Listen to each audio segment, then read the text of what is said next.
নমস্কাৰ এই ষ্টুডিঅ'ত মই শ্ৰী শ্ৰাৱণ চন্দ্ৰ চৌধাঘৰে লৈ আহিছোঁ দুটা ডাঙৰ নিউজ।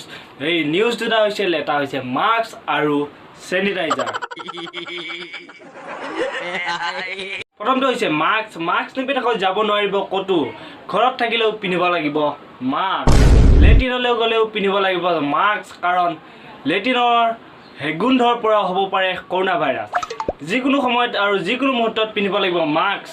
ভাত খোৱাৰ সময়তো পিন্ধিব লাগিব মাস্ক, আৰু ভাত খাওঁতেও নাকত অকল মাস্কটো লগাই ভাত খাব লাগিব, কোনো গোন্ধ আৰু জুতি নোহোৱাকৈ খাব লাগিব আপোনালোকে ভাত।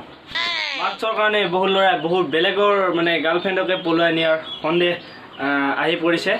মুখ নেদেখাৰ ফলতেই দেখা গৈছে বহুত বিবাহত বেমেজ আছে। ছোৱালীবিলাকৰ কথা বাদেই দিছোঁ, ল'ৰাই নেদেখে ছোৱালী আৰু বোৱাৰীৰ মুখ।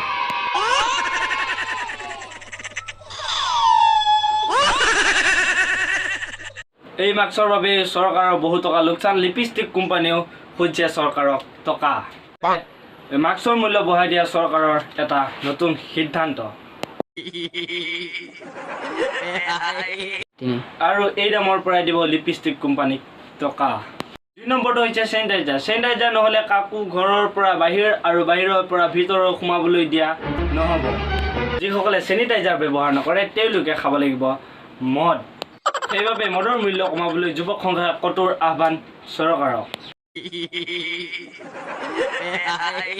এইকেইটা আছিল আজিৰ মুখ্য বাতৰি। তেনেহ'লে মুখ্য বাতৰিৰ ভিতৰত লগতে আৰু এটা কথা ক'বলৈ আপোনালোক নাপাহৰো, যদি বাতৰিটো চাই বেয়া পালে তেনেহ'লে লাইক কৰিব, আৰু যদি ভাল পালে শ্বেয়াৰ কৰিব, আৰু মোৰ চেনেলটো ছাবস্ক্ৰাইব কৰিবলৈ নাপাহৰিব। নমস্কাৰ।